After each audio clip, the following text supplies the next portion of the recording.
Assalamualaikum warahmatullahi wabarakatuh. Salam sejahtera untuk kita semua. Minggu ini, kalian akan belajar menganalisis aspek makna dan kebahasaan dalam teks biografi. Dalam setiap teks, tentu terdapat beberapa hal yang dapat dianalisis. Nah, tidak terkecuali teks biografi. Mungkin kalian semua bertanya-tanya, bagaimana sih caranya menganalisis teks biografi? Teks biografi yang umumnya bercerita kehidupan seseorang dapat dianalisis dari aspek makna dan kebahasaannya. Jadi untuk itu, perlu diketahui kriteria dan langkah-langkah apa saja yang dilakukan untuk menganalisis teks biografi. Nah, menganalisis teks biografi memiliki manfaat yang besar, yaitu dapat memberikan teladan hidup kepada pembacanya dan memberikan penilaian apakah teks biografi yang dinilai itu berkualitas atau tidak. Nah, sekarang adalah langkah-langkah membuat analisis teks biografi. Ada 4. Yang pertama adalah membaca teks secara menyeluruh. Yang kedua, membuat kriteria atau standar analisis. 3. Menganalisis sesuai dengan kriteria. Dan yang terakhir adalah merevisi hasil analisis. Jadi, untuk menganalisis teks biografi, tentunya kalian harus membaca teks tersebut secara keseluruhan. Setelah itu kalian harus membuat kriteria atau standar apa yang akan kalian analisis. Dan yang ketiga tentunya kalian menganalisis sesuai dengan kriteria yang sudah kalian buat tadi. Setelah itu adalah merevisi atau memperbaiki hasil analisis yang sudah kalian buat. Nah, selanjutnya adalah struktur teks biografi. Struktur teks biografi ada 3. Yang pertama adalah orientasi. Apa itu orientasi? Orientasi adalah bagian yang berisi pengenalan tokoh dan gambaran awal dari tokoh yang diceritakan. Pada bagian ini dapat dituliskan tanggal lahir dan gambaran umum lainnya. Yang kedua adalah peristiwa atau masalah, yaitu bagian yang berisi berbagai permasalahan yang dihadapi oleh tokoh tersebut. Di sini tentunya ditampilkan hal-hal yang menarik, mengesankan, mengagumkan, dan mengharukan dari tokoh tersebut. Bagian ini disebut juga bagian dari inti biografi. Yang ketiga adalah reorientasi, yaitu bagian akhir biografi yang biasanya berisi pandangan penulis dari si tokoh tersebut. Selain itu, juga berisi kata-kata motivasi bagi para pembaca. Nah, untuk struktur teks biografi, dalam analisisnya nanti harus berurutan. Dia harus terstruktur dari awal sampai akhir, dimulai dari orientasi, peristiwa atau masalah, dan reorientasi. Tidak boleh diacak-acak karena strukturnya sudah berurutan seperti itu. Setelah tadi sebelumnya adalah struktur teks biografi, berikut ini adalah kaidah teks biografi. Teks biografi tentunya menggunakan kaidah kebahasaan yang dominan. Ada 4. Yang pertama adalah kata hubung atau konjungsi. Kata hubung atau konjungsi adalah kata yang berfungsi sebagai penghubung kata dengan kata dalam sebuah kalimat atau penghubung kalimat dengan kalimat dalam sebuah paragraf. Contohnya, dan, maka, pada, lalu. Yang kedua adalah kata ganti atau pronomina. Pronomina atau kata ganti adalah jenis kata yang menggantikan orang atau benda. Contohnya, ia, dia, beliau. Yang ketiga adalah kata kerja atau verba. Kata kerja atau verba adalah kelas kata yang menyatakan suatu tindakan. Contohnya, memberikan, membangkitkan. Yang terakhir adalah keterangan waktu, peristiwa, dan tempat.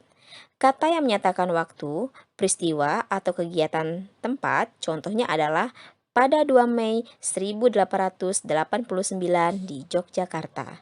Nah, itulah contoh-contoh dari kaidah teks biografi.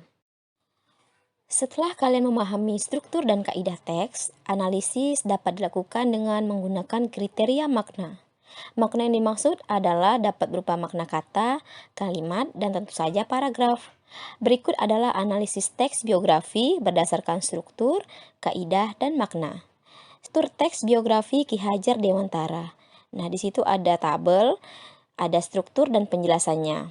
Ada orientasi, peristiwa atau permasalahan.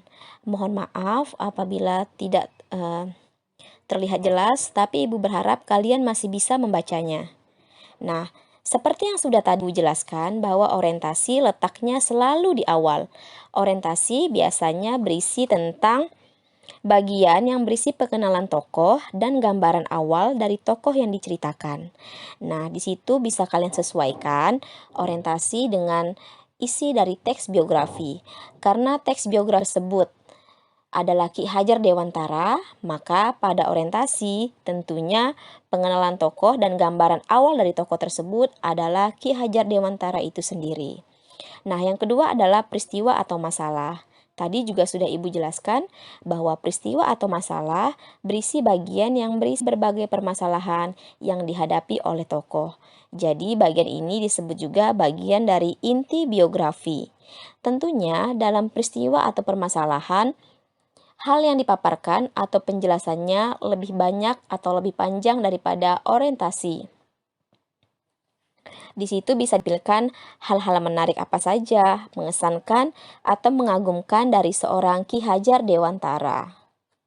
Di situ bisa kalian lihat ada 4 paragraf yang menjelaskan tentang Ki Hajar Dewantara. Mungkin bisa sambil kalian baca di situ. Ibu harap atau Ibu rasa di situ sudah jelas. Nah, selanjutnya adalah reorientasi. Reorientasi tentu saja berisi tentang bagian akhir dari biografi tersebut, yang biasanya berisi pandangan penulis. Selain itu juga berisi kata-kata motivasi bagi para pembaca. Nah, di situ terlihat jelas bahwa reorientasinya berisi tentang pengasingan Ki Hajar Dewantara. Di situ ia mulai merintis cita-citanya memajukan kaum pribumi dengan belajar hingga memperoleh akte, suatu ijazah pendidikan yang bergengsi yang kelak menjadi pijakan dalam mendirikan lembaga pendidikan yang dicita-citakannya. Nah, itu bisa menjadi contoh atau menjadi teladan bagi para pembacanya. Selanjutnya adalah kaidah teks kebahasaan biografi dari Ki Hajar Dewantara itu sendiri. Yang pertama ada kata hubung atau konjungsi. Di situ contohnya ada dan, kemudian, agar, salah, setelah, dan sehingga. Nah, dan bisa kalian lihat di situ, ia dibuang ke negara Belanda bersama kedua rekannya dan kembali ke tanah air. Kemudian, bisa kalian lihat di situ, akibat karangannya itu, pemerintah kolonial Belanda melalui gubernur jenderal menjatuhkan hukum buang ke Pulau Bangka tanpa proses pengadilan. Kemudian, ia ke negara Belanda bersama kedua rekannya. Selanjutnya adalah agar. Tujuannya berganti nama adalah agar ia dapat bebas berinteraksi dengan rakyatnya. Setelah, ia tidak dapat menamatkan pendidikan di sekolah tersebut karena sakit. Setelah itu, Ki Hajar Dewantara bekerja sebagai wartawan. Nah, sehingga tulisan-tulisannya sangat komunikatif, tajam dan patriotik sehingga mampu membangkitkan semangat anti kolonial bagi pembacanya. Nah, yang dicetak tebal itu yang menunjukkan kata konjungsi atau kata hubung. Nah, selanjutnya adalah yang menunjukkan kata ganti. Yang dimaksud di sini adalah nya. Nah, seperti yang kalian sudah dengarkan tadi, bahwa pronomina atau kata ganti adalah jenis kata yang menggantikan orang atau benda. Di situ bisa kalian lihat di contoh dalam kalimatnya, perjalanan hidup Ki Hajar Dewantara benar-benar ditandai dengan perjuangan dan pengabdian pada kepentingan bangsa dan negaranya. Nya yang dimaksud di sini adalah Ki Hajar Dewantara itu sendiri. Selanjutnya adalah kata kerja. Kata kerja atau verba adalah kelas kata yang menyatakan suatu tindakan. Contohnya di sini adalah membangkitkan, menyosialisasikan, mengunggah, dan menjatuhkan. Nah, kita lihat dulu yang membangkitkan.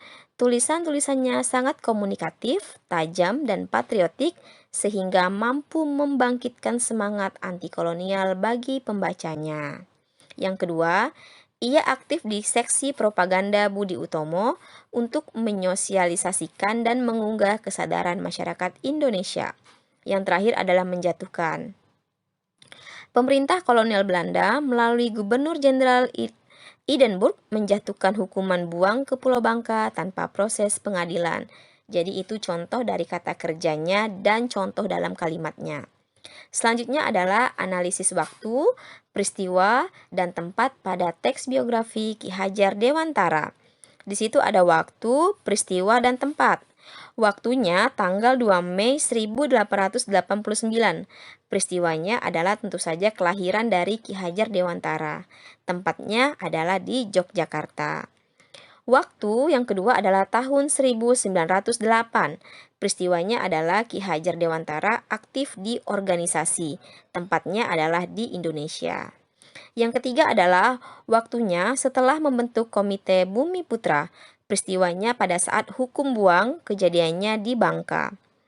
Yang terakhir adalah waktunya pada tanggal 26 April 1959. Peristiwanya adalah wafatnya Ki Hajar Dewantara dan tempatnya di Yogyakarta.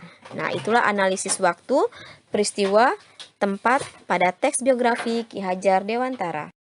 Nah, selanjutnya adalah analisis makna pada teks biografi Ki Hajar Dewantara.